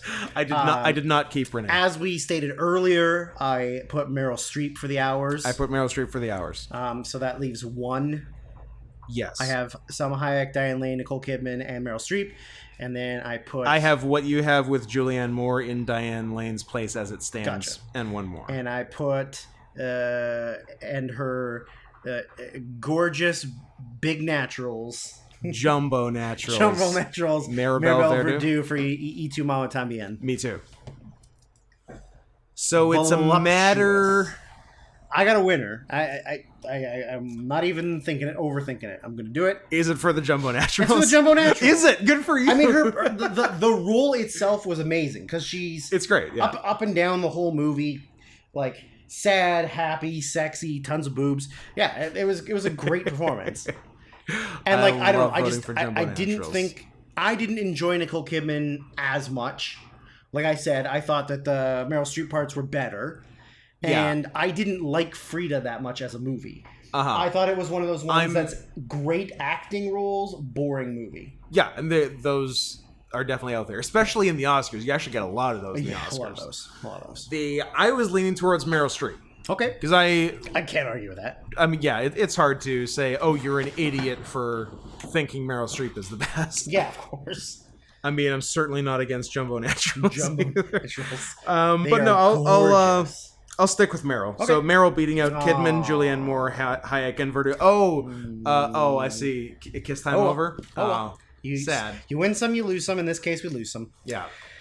Here comes the best director. How did this treat you? So, the original winner. Yeah.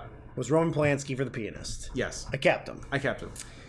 I did not keep Rob Marshall for Chicago, obviously. What? I kept Martin. You didn't keep Rob Marshall? I kept the Rob Marshall? It's not Gary, so I'm not interested. Please, call me Gary. Gary Marshall. I kept Martin Scorsese for Gangs of New York. I might be. You might be.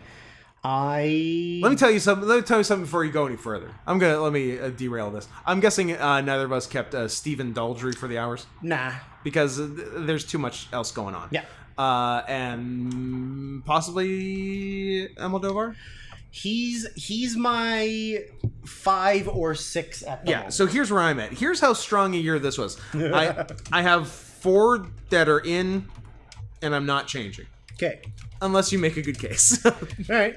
Unless your powers of persuasion are greater than I thought. Yes. So the 3 directors fighting for the last spot are 3 pretty fucking good directors, and it's crazy that 2 of them, as it stands, are not going to get in. The 3 directors are Pedro Almodovar, Alfonso Cuarón, and Martin Scorsese. Okay. So as it stands, only one of them is getting in. I assume we've added 2 of the same. Yes. Because I have Polanski and Scorsese. Yeah. I assume we both added Spike Jonze for adaptation. Yes. And I assume we both, even though it's kind of weird, Hayao Miyazaki for Spirited Away. Yep. Directing animated is a little different, but just knowing his process and how much of an insane person he is. He's fucking in, dude. He's fucking in. So for me, the last 2 are Almodovar and Spielberg for Catch Me If You Can. Yeah. Damn, did Spielberg do 2 movies? He Road to Perdition and by Road to Perdition, you mean Road to Perdition Minority is Sam Report. Mendes. Yeah. Minority Report is Spielberg. Yeah. Big year. I don't know who I want to cut, so I'm gonna cut Noah. Oh, I see. Interesting choice. No, I mean I'm gonna cut Almodovar just because I want to keep. I mean Spielberg's probably my favorite director of all time, and I really like Catch Me If You Can. Yeah, so I also have Peter Jackson in it. Okay.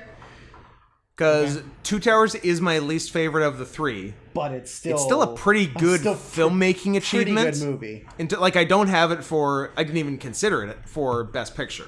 Okay. But Best Director, that's the thing. It's the same argument we made last episode. It's really hard to not acknowledge what he's done. Yeah. So... I considered him, but I realized we'd already given it to him for the Return of the King, and Return of the King is the better, bigger, massive movie. So and the most endings, and a lot of the Two Towers is boring. It's a lot of fighting. It's a lot of battles. There's a lot of battles, but there's also a lot of just hanging out and talking. Yeah. So Peter Jackson, I could be convinced to bump. And now that I'm looking at it, I kind of want to. So, do you have your 5? Polanski, Scorsese, Jones, Spielberg, and Miyazaki. Yeah. I don't think I'm going to do Spielberg. Okay. But I kind of want to do Scorsese because Gangs of New York, it looks really good. Yeah, it's a great movie. It's also very long. Every movie he does. 2 hours 46. Come yeah, I mean it's really long. It's really long. When I put it on at 1:30 a.m., I'm like, oh boy. Oh, what have I done? And I finished it. Good. I'm crazy. Good for you. Don't fuck with me. So I want Scorsese in, which means unfortunately, Almodovar is out, so now it's a new fight I didn't even see coming. It's Peter Jackson versus Alfonso Cuarón. Okay. What do you think? You don't have either. No. Interesting. And what do you think about that? I thought Cuarón's was good. I thought there was a lot of interesting framework, and it's obviously like the story of it's what you don't see that's on the sides. Yeah. Like the indigenous people and like the old ladies. It's the notes you don't play. It's the brown note. But yeah, I don't know. A lot of the car filming stuff was like kind of amateur a little bit. Like it wasn't the best. It's early-ish. It's early-ish too, right? And I think if we had watched this then, would we have known what he would become? Probably not, is right? it? Yeah, is it like something? We didn't know he was going to make Roma, or he was going to make Gravity, or like Gravity. Well, he won for Gravity. I know, which is so. I mean, like we didn't realize he was going to be this like massive star. Here's what we did know: had we only seen this movie at the time, Alfonso Cuarón is very horny. Is horny. Horny. This is a horny fucking movie. Horny as hell. Yeah, I think I'm going... So I think I'm keeping the original four I said, and Scorsese wins the Almodovar-Cuarón-Scorsese fight. Okay. Do you know who you're giving it to? I do. Is it the man who already won the award? It is. Me too. I'm awarding it to yet another rapist. Well, it's Europe. I mean, he did it in America. He's in Europe now. Which is why he had to go to Europe forever. He's in Europe now. Because if he comes back, he'll go to jail. That is true. And good thing that Europe doesn't care about sending you back to... They don't care about extradition, and they don't care if you fuck a 13-year-old. So it's kind of win-win. It's kind of Polanski paradise. I did not realize he did a movie in 2019. Yeah, it's my favorite movie. An Officer and a Spy. It's I Didn't Fuck That Kid by the Roman Polanski story. Jacques. Oh, it's got the dude from The Artist. I'm out. I will not be watching it, Roman Polanski. You cast someone because I don't a guy care about. From a different movie. Hate him. Interesting. So I like Roman Polanski. I like your style. Look at you, cool guy. Didn't know you did anything wrong. Man, I love that that Dan Mintz joke about like Roman Polanski led an amazing life. He's an Oscar winner. He's an Oscar-winning director. He's a Holocaust survivor. He raped a 13-year-old, and his wife was killed by Charles Manson. I mean, if I could just have one of those things. That is a very good joke. Very good joke. Shout out to Tina from Bob's Burgers. Dan Mintz. That's very funny. Yeah. Okay, so Best Picture, the original winner was Chicago, which neither of us kept. You don't know me. You don't know Drew. You don't know anything about me. I know you don't have a butthole anymore. I kept Gangs of New York. I sure might be. Oh God. Oh boy, is this what I did? Okay. Can't believe you're doing this again. Wowzers. I can't believe you're doing this to me. I did. To be fair, here's a little peek behind the curtain. I did this all between. It seems to be the same every week. I do it between like 1 and 2:30 a.m. Today. And so I did it, and then I went and got a tall glass of milk, as I am wont to do. I'm a 1% man. Mm. Well, that explains why I don't like you, and I'll never like you. Whole, really? Just go like full 3.25. I love 3.25. I mean, I do, but for the amount of milk I drink, it depends what I'm using it for. Let's say that I like whole milk in cereal. Okay. Whole milk and cereal, the best. I think to drink, I'm a 2% man. I haven't eaten cereal besides the bowl one time I made you? Blueberry pancake Captain Crunch you gave me in 25 years. Well, you, sir, are missing out on a lot of delicious treats. I'm sure I am. But just the marshmallows from Lucky Charms and Frosted Flakes, bam, delicious. That's pretty sick. I think I saw a Fruit Loops with marshmallows. There's going Fruit Loops on. with marshmallows. So, Yep. That's also pretty sweet. There's also Captain Crunch where they made the berries red and white for Canada. Nice. Did they add a blue for America? No. That's not how it works. In America, they didn't do red, white, and blue? Really? Really? They didn't do that? I don't know, Scott. I don't live in America.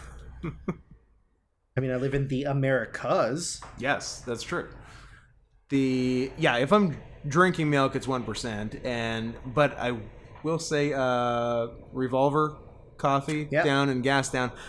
I think the reason they're my favorite coffee in the city, one, because you get your choice of espresso, and not many places do that. Two, I think they use whole milk for their lattes. Okay.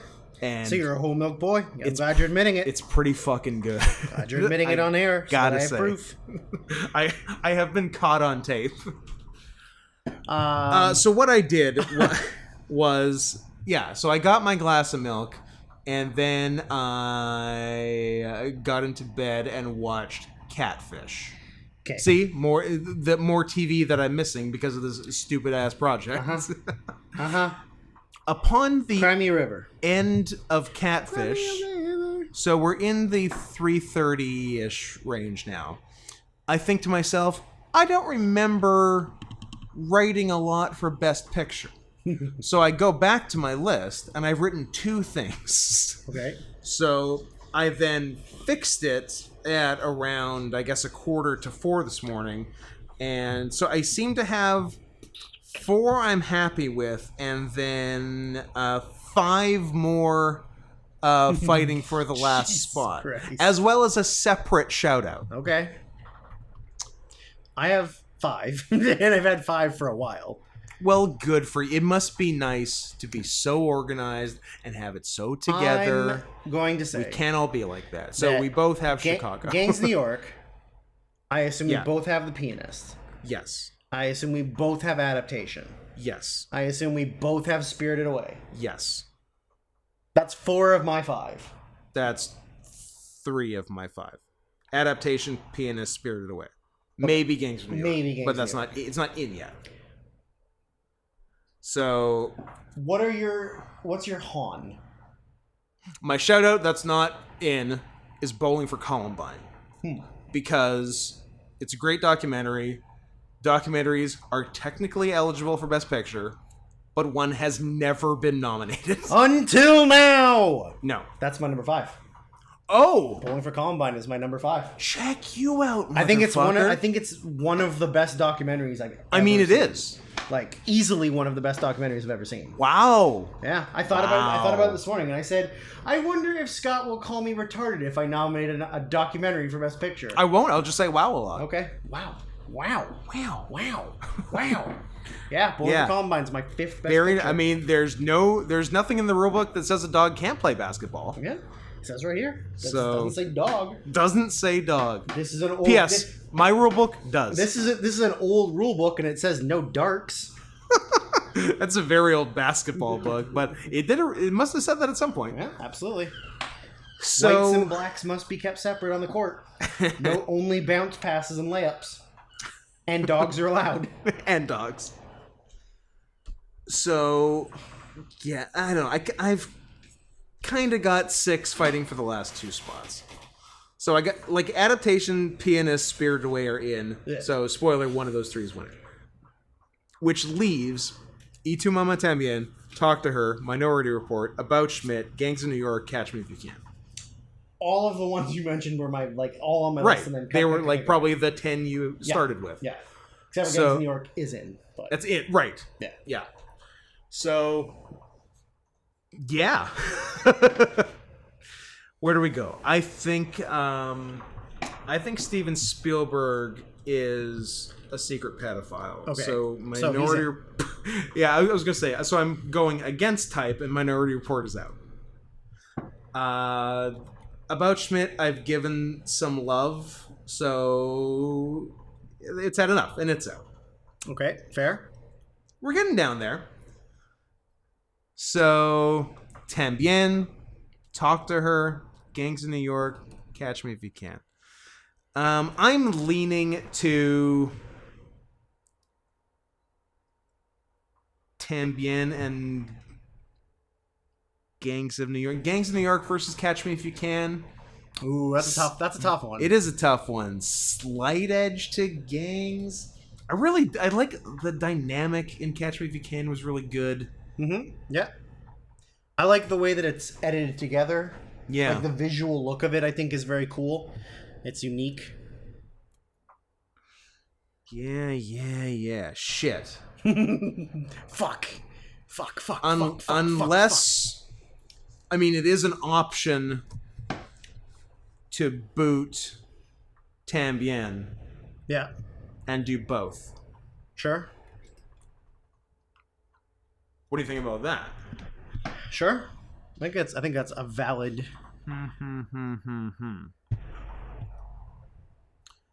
There's adaptation, Pianist, Spirited Away, Gangs of New York, Catch Me If You Can. Yeah, Catch Me If You Can was another one of those movies I never saw at the time because I was too cool to see mainstream Oscar movies. Sure. Because I was just an absolute piece of shit 18-year-old. Just the worst. And yeah, another like real pleasant surprise upon watching it. Also, I think I told you, cannot remember if it was on air or not. I thought that Catch Me If You Can and The Talented Mr. Ripley were the same movie. You said that off air. Okay, so I'll say it on now because why not? So yeah, I think I'll do that actually. Let's good. That makes it slightly less inclusive racially. Let's get two real down the middle white ones in there. Get those Mexicans out of there. It's never my intent. Scott, look, you like what you like. You're comfortable around what you're comfortable around. Like, I'm pretty sure I'm not actually racist, besides to one very specific group. But like, it's like whenever I've got 6 and I'm narrowing down to 5. It's not intentional, but damn, it really seems like more often than not, like, it's the white one. There goes the black guy. Yeah. First one gone. Yeah, it's tough. I don't know. But here we are. Adaptation, Pianist, Spirited Away, Gangs of New York, Catch Me If You Can. So we've got everyone, it's the same, except I got going for Columbine instead of Catch Me If You Can. Yeah, because I'm the Academy and I don't vote for documentaries no matter how good they are. That's fair. That's fair. But I did give it a special shout out, which is almost better. Do you have a winner? I have a winner. Okay. I'm torn. I'm torn. Chicago. The Academy was right. Nailed it. Was right. I'm torn. Oh, you're a Natalie Imbruglia type. Yes. I was a little torn, but I made my decision. I am curious which way you're going. Okay, I want you to say yours first. Well, here's what I'll say. The Pianist was very close. Oh. Yeah. That's one of the two in mine. Is the other one adaptation? It is not. Okay. My winner's adaptation. I kind of thought. Yeah. But I think the concept is so cool. Oh yeah, the concept's great. It's so cool and so well executed. As yourself and your twin brother, like it's so writing the script for another movie. And actually, the coolest thing is to watch it thinking of Charlie Kaufman writing it. Because he was originally just adapting the book, The Orchid Thief, to a movie, and then he went crazy. And gave us gold. Got writer's block, and then wrote a movie about the process of adapting it, and then made up a second cooler twin Charlie that doesn't exist, but is like a different part of him. Yeah. And it's cool. Yeah, it's very bonkers. And there's like 5 great performances in it. Like acting wise. Yeah, and shit, now I'm questioning. And Spike Jonze only makes bangers. Oh, Spike Jonze rules. I mean, I think he's only made 4 feature-length movies, non-documentary. And they're all great. Yeah. John Malkovich, adaptation, Wild Things. Her. It's funny that we both call it Wild Things because that's a very different movie. Where the Wild Things are. Very and her, sexy. Yeah. Oh, great. Love them all. I'm really questioning now. You really sold adaptation for me. I mean, I really love adaptation. Me too. Like, I think it's an incredible movie. Yeah. Oh. Like the Pianist is on an epic scale. Yes. And heart-wrenching. I would be mad at no one for giving it the win. Would you be? So you have a second one on the docket that isn't adaptation of The Pianist. Would you be mad? Where are you sitting at on me, that? Personally and professionally, if I was to give Best Picture to an animated feature? I would not. Because I would not at all. I think almost this entire time I've been leaning towards Spirited Away. If you've been leaning towards it, go with God. Because I was about to say, because I had forgot about that for a sec. After adaptation of The Pianist, I think I would be mad at you for any other one, but I actually wasn't thinking about Spirited Away. And I would 1000% not be mad at you for that. Because I know Totoro doesn't get a nomination. No. And this is my second favorite Miyazaki movie. Totoro's your favorite. Totoro's my favorite. Yeah. This is way up there. Yeah. I mean, I like Howl's Moving Castle is great. Mononoke and this Mononoke is great. Back to back are an amazing 1-2 punch.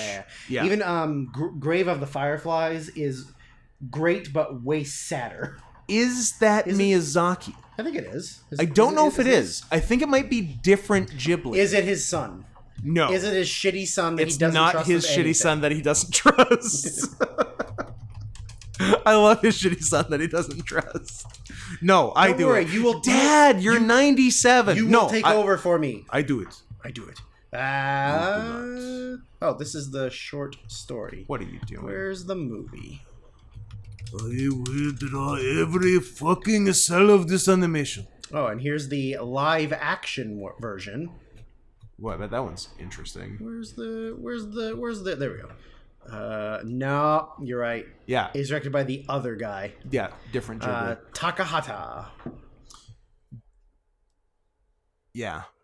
Did he do The Cat Returns? Kiss my butt. Or that guy? How many? Takahata? Yeah. How many other Ghibli guys are there? Because The Cat Returns is also other Ghibli. Takahata. Mochizuki. Mochizuki. He did Ocean Waves. Ocean's 11. Kondo did Con Whisper Air. of the Heart. He did Ocean's 11 and Con Air. Yeah. No, The Cat Returns is Hiroyuki Morita and Reiko Yoshida. Oh, Morita Hiroyuki. So Miyazaki himself did The Wind Rises, Ponyo, Howl's Moving Castle, Spirited Away, Princess Mononoke. Did he do Arrietty or not? Porco Rosso, yeah, Kiki's Delivery Service, My Neighbor Totoro, and Castle in the Sky. Nausicaa?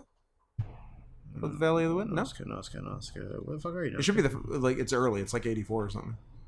Oh, it might not be Studio Ghibli. You motherfucker. Yeah. And I thought Miyazaki did Secret World of Arrietty, but maybe not. Nausicaa, yeah, but it's not Ghibli. Right. It's before. Yeah.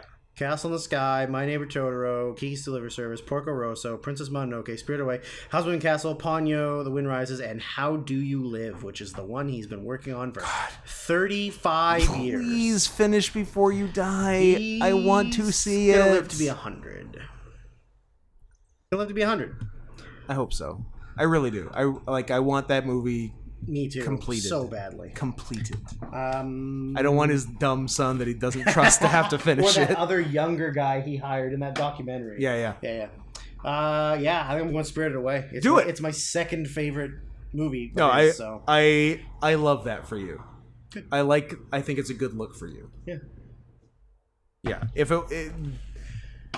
If Charlie Kaufman wasn't in the mix, I could make a case for it over The Pianist. And not only did I nominate a documentary, but I also gave Best Picture to an animated feature. Yeah, documentary nominated, animation wins. Yep. You got a wacky 2002 going on. I do. I love it. Yeah. So I'm a fan. That's it. It's over. It's done. So we only got 2 more of these fuckers. We got 2 more. 2 more weeks of bull. Actually, I'm looking not bad for 2001. I think I have 5, maybe 6 to watch for 2001. I have 18 to watch for 2000. I have 9 2001. Oh, I'm somehow ahead of you for 01. But 2000 is a disaster.